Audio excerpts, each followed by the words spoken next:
नमस्कार मंडळी. मराठी मनोरंजन विश्वातील लोकप्रिय अभिनेत्री म्हणून प्रार्थना बेहरेला ओळखलं जातं.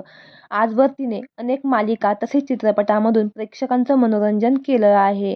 झी टीव्हीवरील पवित्र रिश्ता या मालिकेतून तिने मालिका क्षेत्रात पदार्पण केलं आणि या मालिकेपासून ती ओळखू लागली.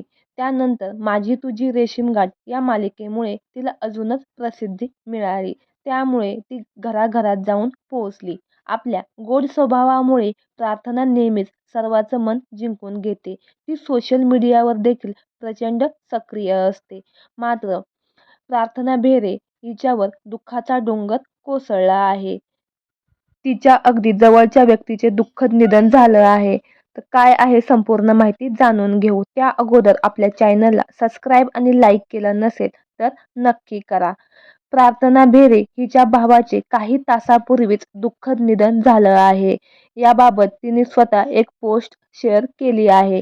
लव्ह यू पिंटू, तुझी कायम आठवण येत राहील. तू असा अचानक निघून गेलास, पण भाऊ असे कधीही वेगळे होत नाहीत. आठवणी कायम मनात जिवंत राहतात. आपण पुढच्या जन्मात एकमेकांना भेटू, अशी पोस्ट शेअर करत प्रार्थनाने भावाच्या निधनावर दुःख व्यक्त केलं आहे. दरम्यान प्रार्थना बेहरेच्या कामाबद्दल बोलायचं झालं तर माझी तुझी रेशीमगाठ या मालिकेने तिला खूप प्रसिद्धी मिळवून दिली. त्यानंतर 2024 मध्ये बाई ग या चित्रपटात ती शेवटची दिसली. या चित्रपटाच्या निमित्ताने अभिनेत्री मितवानंतर पुन्हा एकदा स्वप्नील जोशीबरोबर स्क्रीन शेअर केली आहे. तर मंडळी, आपल्या सफर ताऱ्यांची या चॅनेलद्वारे प्रार्थना बेहरे हिच्या भावास भावपूर्ण श्रद्धांजली.